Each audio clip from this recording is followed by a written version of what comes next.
All right, we're back. It's Monday. We're talking week 2 preseason. NFL is almost here. Huge AL East matchup with the Yankees and the Red Sox, and we're going to dive into that a little bit more. We're going to talk a little bit about some more fantasy football. Our draft is this week. Some people say, hey, maybe you should wait till next week, considering all the preseason injuries that are going on. Good point. Never thought about that. And then we got a funny story that we're going to play a clip for you. And I want to know your reaction to all of these things. So hit like, hit subscribe, and join us for the ride. Freddy, what is going on, my friend? Nothing much, man. Just getting ready for, some football starting up soon. But So too much on the go ahead. table right now with baseball to really get involved. I know. But unfortunately, Fred, and we'll talk about this, it's pretty much over here in Detroit, going 1-6 last week. I mean, this Eh, is the big week, with the Rays and the Dodgers. I mean, they do 1-6 again, they might be out. yeah. Or 1-5. Let's talk about But let's talk about that. And they're only 3 go out, ahead. 3.5 out, I think, Detroit. It's not it they're still playing meaningful games, technically.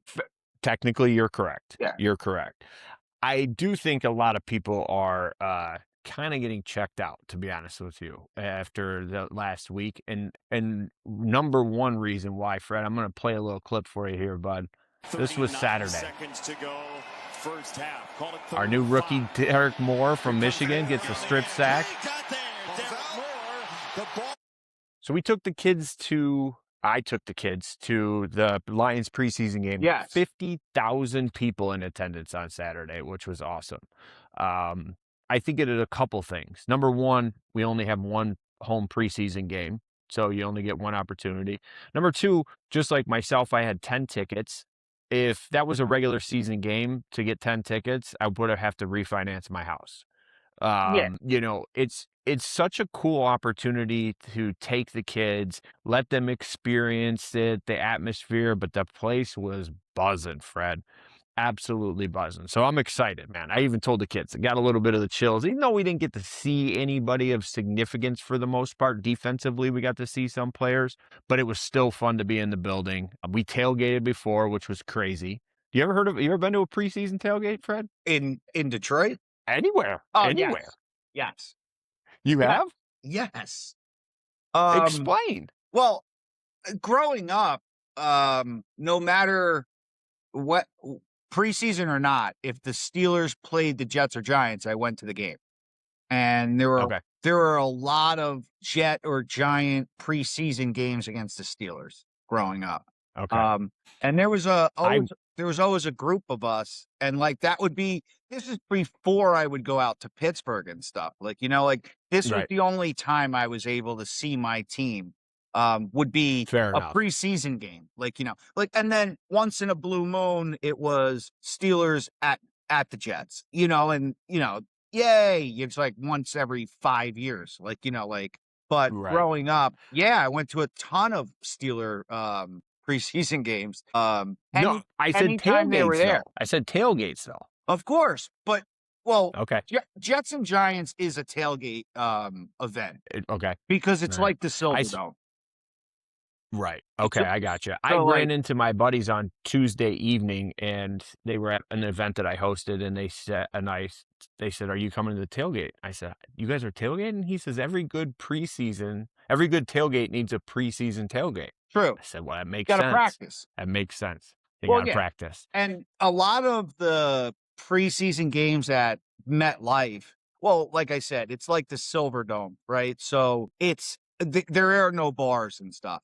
If you go to the game, you tailgate. So everybody parties right there. Yeah, in the parking lot. So it doesn't matter what it is, but if you go to a game at MetLife, you tailgate because you're just in a huge parking lot. So I yeah, gotcha. no, we definitely tailgated, got there at 9 a.m. for a 1 o'clock game, tailgated. I mean, and again, like I said, it was big for me as a kid or Right, growing for up sure. prior to me going to Pittsburgh. And I went to I think Pittsburgh I think the first time was senior in high school, maybe, or right around there. Um, maybe a senior in high school. So like up until that point, the only chance I had to see the Steelers was at MetLife. Preseason. That makes sense.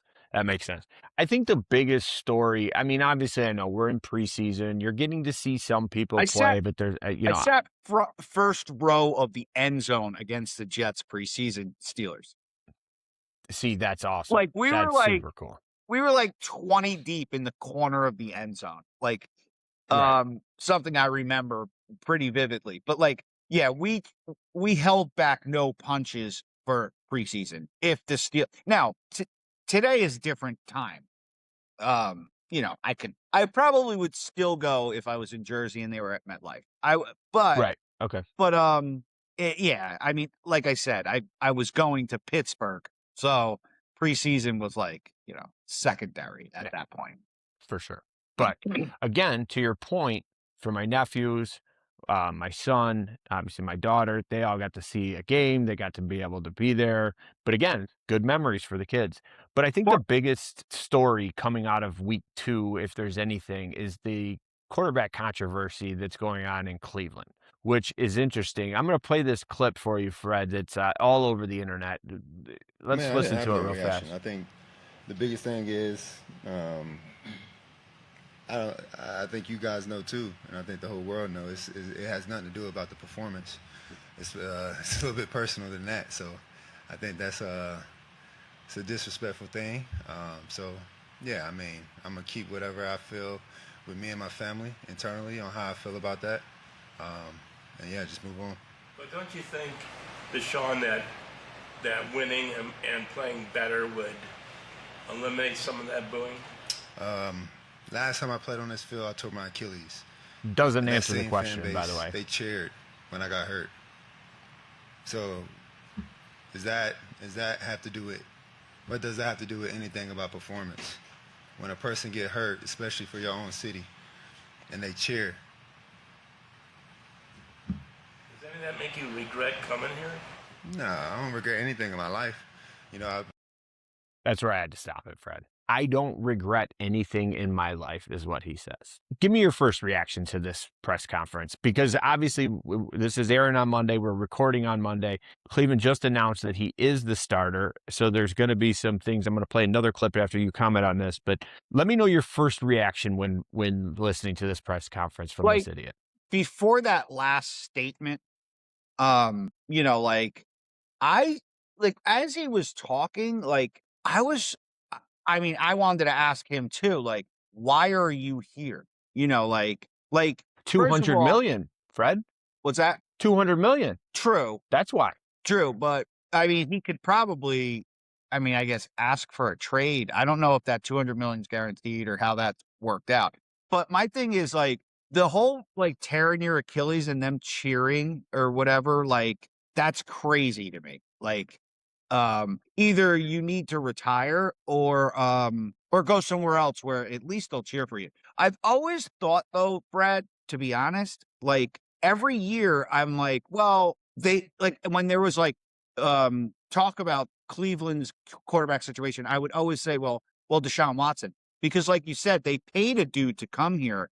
And I mean, that's usually how it works. And I felt like once he's healthy, he's gonna be the quarterback. Now, we'll see how well he does. I mean, obviously, correct.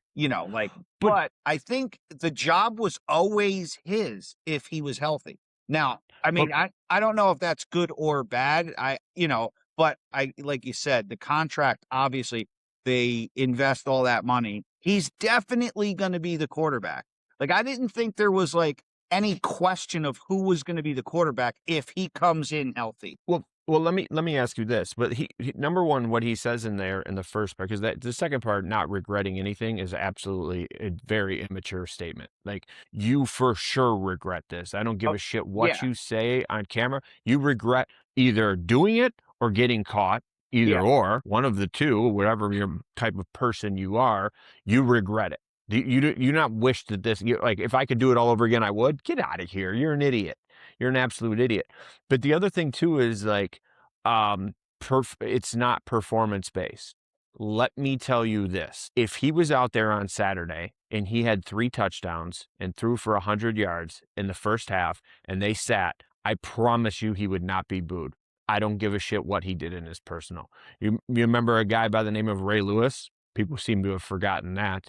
There's a lot of people like Karl Malone, some of the other notable higher end, Kobe Bryant got himself in trouble and still like it is performance based. And if you play poorly, it's going to get personal. Do you agree with me? Do you think that if he plays well, let's say he comes out against Jacksonville week 1 and throws up insane numbers, do you think he's going to get booed? No. Not at all. No. I mean, dude, it's so easy to boo somebody when that's your first reaction. But like you said, once the winning comes and shit, nobody's Everybody booing them. forgets. Dude, it's Cleveland. Right. They just want to win a couple games, for Christ's sake. The expectation is not high. It's Yeah, ridiculously high. the bar's so low, like, to get a cheer from them, I feel like. Like, throw a touchdown pass, win your opener. I mean, you're the king of Cleveland, right under Absolutely. LeBron. Right. Well, and then here's a clip. Obviously, it's already been announced he's a starter, but here's what Dan Orlovsky has to say about this whole situation. I thought was interesting. Sanders to be their starting quarterback. I don't think they can have Deshaun Watson on the team after that interaction. And if they somehow come out today and name Deshaun Watson their starting quarterback, if I was a Browns fan, I would not go to the games.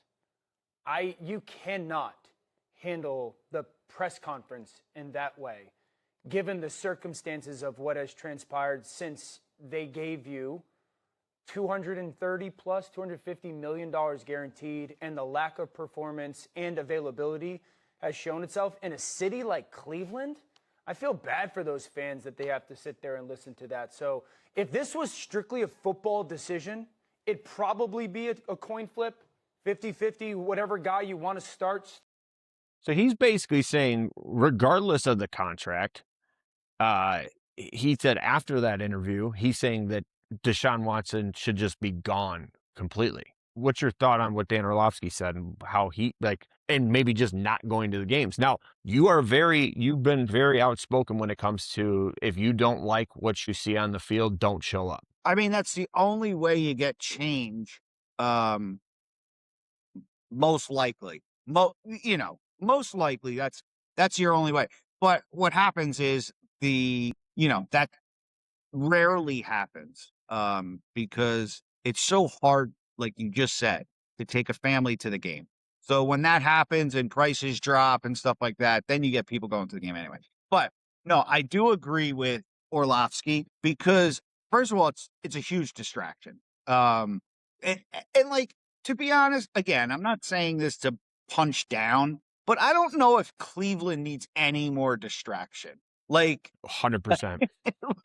like, do they really need anything else to make them look bad? Like, I'm being honest. Like, it's the Cleveland Browns. Like, you can't be any more less relevant than you really are. And it's like now you're trying to be less relevant in your own city. Like, to the rest of the rest of the league, come on. Like, yes, big games against Pittsburgh all the time. It's a division rival. I get it. But in the big picture, Cleveland is Cleveland.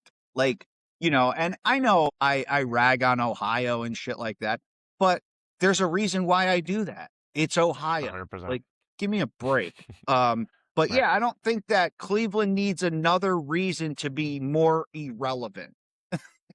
So, well, I'm a Sanders another thing guy. is, Also, so you are saying I would love to see Sanders in there and stuff. Now, I don't wish anything bad for I'm interested to see. We haven't seen Watson really play.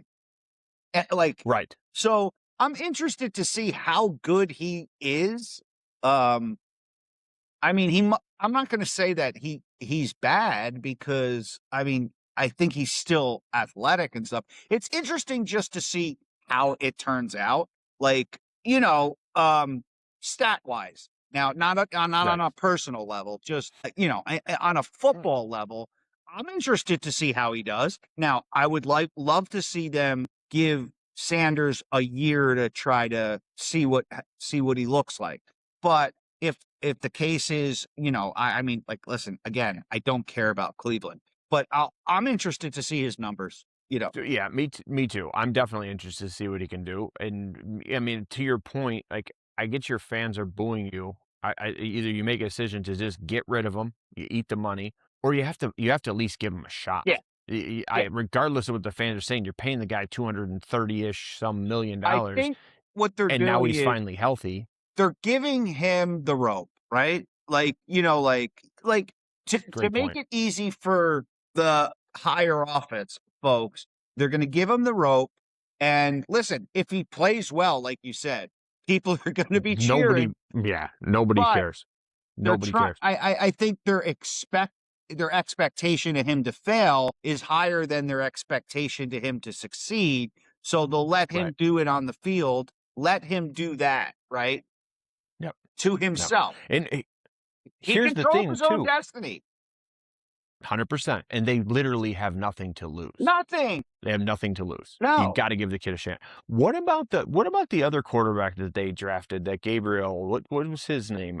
Is he not on the team anymore? I meant to look this up, and I'm not sure. Flacco is Flacco back there? No, I don't think so. I'm not sure. I thought that Gabriel kid was he Kid from drafted him with Oregon? Sanders. Yeah. Where's he at? Is he not? He's not even even in the conversation at this point. Yeah, I haven't really been keeping up on the Cleveland Browns lately, but You should though, buddy. They're no. in your division. Pay attention. I don't really get Don't let that. them shock the world and sweep you this year. I wouldn't be surprised. After what I watch every preseason game from start to finish. If you go on, I mean, you could probably find it on your regular Detroit apps, but there's NFL replay apps where you could watch the entire game, any game. Right. So I usually go on that, and even though I watched game one, I watched the first 3 quarters, kind of. I watched it again, and then I watched the second game of the Steeler game. Like 9-8 out in the first round kind of vibe. That's the vibe you're getting already in Pittsburgh. The good news is this is it, right, for the Aaron Rodgers era, right? So we can finally move on. We still haven't moved on from the Ben days, to get that quarterback. For sure. It's been, the Russell Wilson and Justin Fields and bopping around, and then Rodgers. Kenny Pickett. Don't forget about Kenny Clutch, buddy. That was your guy. Kenny Clutch was my guy. He got a ring. He did get a ring. But they never settled with their quarterback. So since Ben, now it's this will be Rodgers' last year. At least we know that's what he's saying. Yeah. So we can finally move on. Out of Will Howard and Drew Aller, I mean, I'll say it again. Drew Aller's the guy. I mean, you did. You don't called think it earlier. that. Let me ask you this: outside of our respected teams, obviously the Lions and the Steelers, who is the team that you're most interested to see how they do with off-season moves, stuff like that? What's the one team in the NFL you're like, I'm going to tune in just to see if these new acquisitions or anything made a difference? I mean, listen, I guess the Rams situation again is just interesting because I'm a Matty guy. Right. So that's something that but I don't really, there's not a specific team that I'm like, oh shit, this is going to be pretty crazy this year. That I see yet. And sometimes that develops over a season where you start to see what's going on. But out of the gate, nothing right now that I am concerned with except Steelers winning on opening day. I mean, and I'm not even that into that yet. Just because right now you got a lot on your plate. I think for me, and you might not like this one. I think for me, obviously a Stafford guy as well. Very curious to see how the Rams do. The Aaron Donald situation should be interesting if he comes back. But I think the team that I'm most interested to see in the offseason and the moves and everyone being healthy is the Giants. I want to see what the Giants can do with a fully healthy Scadaboo, Jackson Dart starting, and Harbaugh calling plays. I mean, And Neighbors. I think that's an interesting and healthy Neighbors. Like they have all the pieces to the puzzle right there. It's just like I'm wonder if they can stay healthy and if Harbaugh can do Harbaugh things. I'm very curious on what that team can do this year. That's one of the teams I'm interested Yeah. to see. I mean, and I was talking to Jackson Spikes last year about it, and I'm like, yo, next year's going to be pretty interesting for you guys. Like, like you could see it. Like, like at least Jackson Dart brings life to the fucking team, like, Yeah. as for the other team in New York or New Jersey, I think they're going to be better than they were last year. But, going with Who's their Geno. quarterback? Geno Smith, right? Yeah, so Geno Smith is gonna be the guy now, and it's like we've seen that before. But and a much maturer Geno Smith now. So For sure, I for think sure. that the Jets will do better than they did last year, which isn't much, but yeah. Again, that's very Cleveland-ish, Yeah. like, hey, you have nowhere to go but down. Yeah. I think that if they don't do well, I think Aaron Glenn's going to be looking for another job. That's for sure. I still don't think so, just because You think they'll give him another year? I just think I feel like you can never fire a dude when you don't have a real quarterback situation. Like I don't consider Geno Smith as okay, we're gonna really make a run this year. Like I still think You're they're an NFL franchise, though. Like you have to be all in on Geno or not. Like, I'm confused by that. Like, well, I feel like they're still in the middle process of drafting a quarterback. I don't think Klubnik is the guy. no. I mean, like Geno Smith is a Band-Aid. I don't think he's like a big The answer. yeah. So, but I mean, I think that their defense is pretty good, and that's what he's going to concentrate on. They looked Well, that's his okay. thing too. Yeah. So, I mean, I don't think he's going to be. I know you want him to regret leaving Detroit. I don't think that's going to happen. I don't know if I don't know if he's gonna. I don't think that's gonna happen either. Like obviously, the head coaching opportunity, regardless of what Yeah. comes about it, is a huge opportunity. I don't see that happening. We draft our fantasy, and obviously you're going to do some drafting with us on Wednesday. I heard somebody say something sort of like some drafts are the following week because you don't know who's going to be injured. Like for example, yesterday early afternoon, they said Aston Gentry tore his Achilles. Now you wake up this morning and it's a sprained ankle. So it's still up in the air. I did read our league settings, so we will not know the draft order until 30 minutes before the actual draft. So I believe we drafted like 8:30. So by 8 o'clock, we'll know the draft order, which I think so. Is that unusual? Again, No. I'm new to this. I'm asking the people. That's normal. Yeah. Maybe you won't know. Okay. I believe the draft for the Joseph League is next week. Okay, so you guys are waiting one more week. Okay. So I was looking up some interesting things like some sleeper picks, right? Because I don't know these long things. And they're saying like Jonathan Brooks, the running back for the Panthers, is a good sleeper pick. Parker Washington, a receiver for the Jags. Jaden Reed, a receiver for the Packers. Who else? Josh Downs, receiver for the Colts. Some of these names, a couple of them I've never heard of. A couple of them I have heard of. Another was sleeper pick they were saying is Stephon Diggs in Washington. What's your thoughts? Any sleeper picks that you think people should pick? Or should we just ask the people? Comment below. Tell us who's some people we need some sleeper picks. I think that's how you win these leagues. Yeah, you need a couple guys that have a good year that weren't expected to. A receiver here or there that just blows up.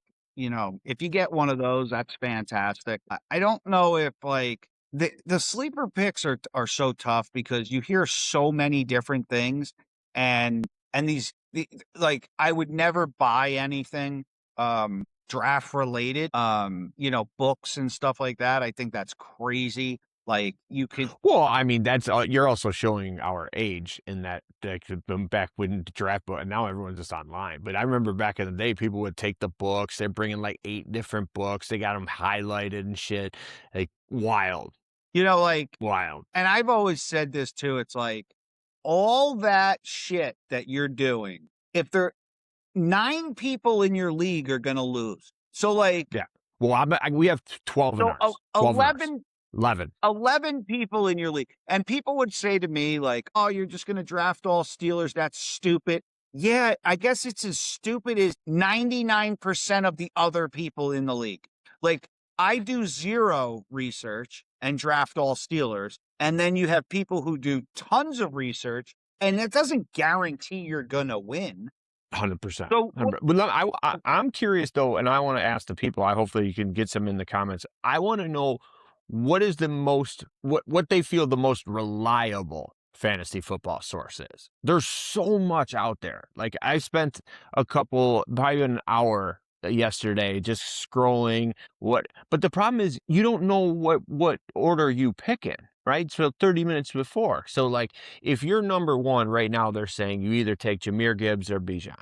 Like that's it. Like those are the top 2. Obviously a running back is the number 1 pick in the way these leagues score out. But I'm curious what people use for their source. to be honest with you, I mean, I'll be honest. I don't think people need anything. So when you get onto the draft, it shows you the best available player. So like, yeah, but you still have to work through positions though, right? Of Because course, I mean, it tells you the best available player for the positions too. Not just, it tells you overall, then you can like toggle through each thing. So if you say to yourself, I'm finally going to pick a quarterback. You can literally toggle over and see they put projected stats on there, which is what everyone's doing in these draft things anyway. They're projecting stuff. Fair. So it's like, I guess you don't need any. I guess my biggest hang-up. You can literally put auto on, right? If you want. And auto will just draft the best player when it's your turn. And I don't even know if that's bad. Like, I think you can probably because it's going to take the best available. Huh? The auto's going to take the best available, I would assume. Yes, it does. Right. Okay. What I'm saying is, I don't even know if that's a bad strategy. No, look, if I get in there and that's an option, I mean, I'll be on cruise control. I'm fine with that. I'm completely fine with that. Oh, and no, maybe I'll take a personal perspective at one point and maybe take Tesla or something like that to, just to feed my team. Because I'll tell you what I'm going to be super conscious of is like taking an NFC North quarterback. I'm not going to be cheering for Caleb. I'm not going to be cheering for Jordan Love. Like I'll take an NFC quarterback like Matt Stafford, but not in the division. I can't do that to myself. And I mean, I can't do that. That's also what makes it easy for me when I go into that league, the family league, and I draft all Steelers. And it's like, oh, well, what are you going to do on week 9 when they're up? Lose. Like, no. Who cares? Like, play Flacco. You're not going undefeated. But also what I do is like during those time periods, now you get 5 bench players. Yeah. So sometimes if I'm early in the draft, I'll get McCaffrey, Right. Or I'm assuming you pay attention to the bye week and then you're like, okay, this particular person isn't off in that bye week. So I'm just going to pick him up as my backup quarterback in week 8. Or what I do is because, and this is how crazy I get in the family league, I don't only just take the starting lineup, I also take 6 Steeler bench players for my bench. So during the off week at times, have you ever won in this madness? No, but I was in the semis a couple times. Listen, when Big Ben was having big games, I was up. I was just throwing crazy. Different points. now. Yes. Now, different now. What I'll do is drop some of those bench players that don't even play in that off week, pick up guys real quick, and then just fill it in. Okay. Sometimes, but I said, there's still room for me. I think last year I had the top 5 pick or something, and I took McCaffrey, and I put him in there with Jaylen Warren, right. And then I put Gaineswell in my flex, right? So it's not I don't know. terrible. I'm to do. excited. I'm excited. Let's see how the draft. We'll be able to report next week who we drafted. Because Fred's drafting in my league for another team, and then I'll be drafting. So I'm interested to see how it works out. Then we'll probably hear about all Fred's Steelers that he picks. But I know that Fred is over right now talking about football. It's a bigger time of season for him. It's a big week for you, Fred. Huge. Big rivalry this week. Yeah, I got Houston and Boston this week. Yanks had a good week. Problem is, got hit with the injury bug again this week prior to today. So they ended up getting, they get one of their starting pitchers back. They lose one pitcher in the transaction. So they get Rodon back, but they put Max Fried on the IL with soreness in his elbow. Okay, whatever. Even swap kind of thing. It's a 2-week thing.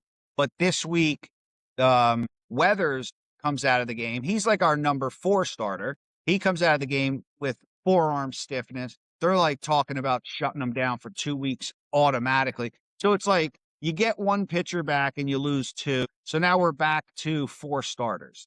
When technically this would be the week, like Fried would have came back. I think he'll probably come back like Sunday-ish, Saturday, Sunday, I think Sunday. So it would have been full rotation for the first time of the year on Sunday. Now that's not going to happen. Right. The big guy is swinging the bat now off of a tee. So will he be back in time for Boston? No, I think he'll be back end of the first week in September, right around there. So give him like 3 full weeks to playing. Stanton done, career over. He's gone.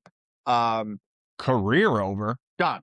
Never play again. I feel so he was supposed to be back as well. Now he injured his other calf, and it's just like he's done. Yanks I think they can get rid of him with $15 million next year, and then he'll be out of the contract. I think that's about it. Never see him again. I'm just a little, like I said, like for the Tigers going into this week, obviously we play the Rays, we play the Dodgers. I honestly, realistically, I don't see us winning more than 2 games. Winning at least one in each series if we get lucky. That's where we're at right now. So Fred, I'm all in. I'm all in this week for this.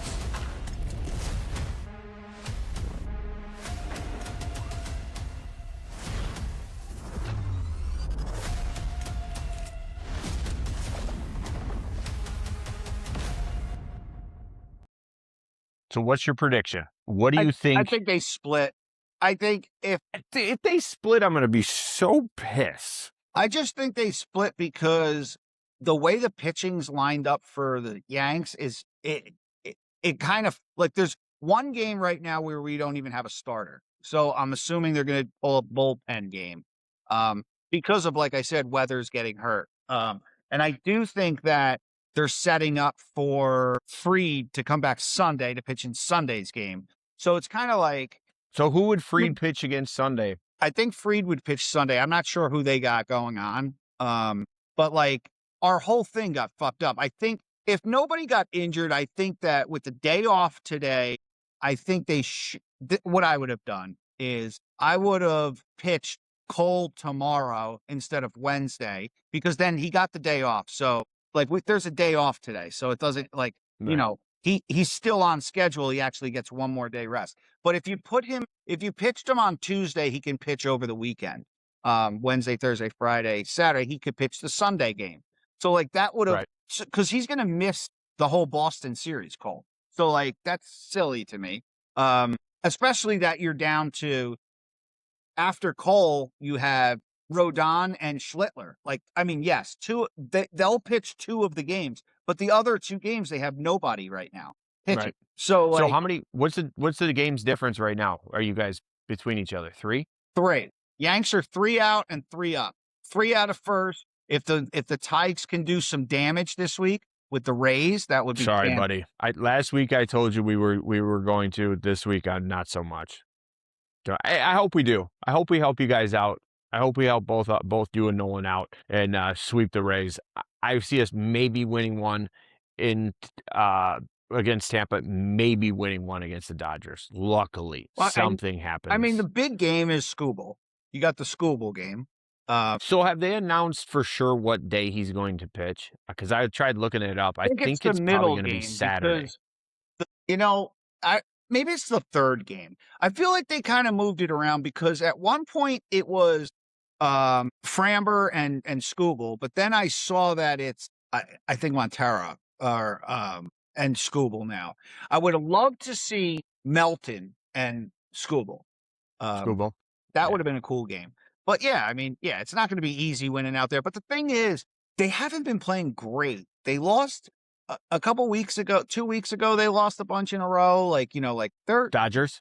Yeah. I mean, they're getting ready for the postseason as well. They're fine tuning, but it wouldn't be crazy just to win a couple games. I would like the Tides to win more games against the Rays than the Dodgers. Of course. But again, the Tides are only 3.5 out.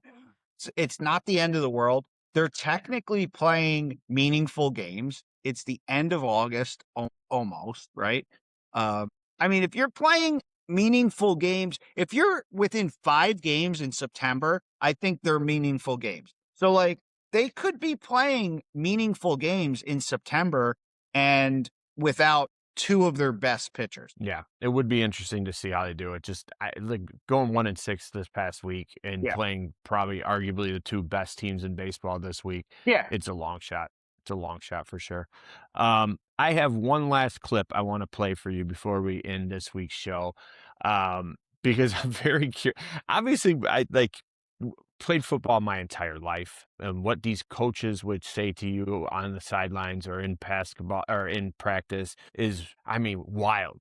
Nowadays they'd all be fired in most cases. But I thought this one was interesting, and I'm going to play this for you. And this coach got fired for this. So he's cussing at the guy, right? He's pissed. It happens all the time.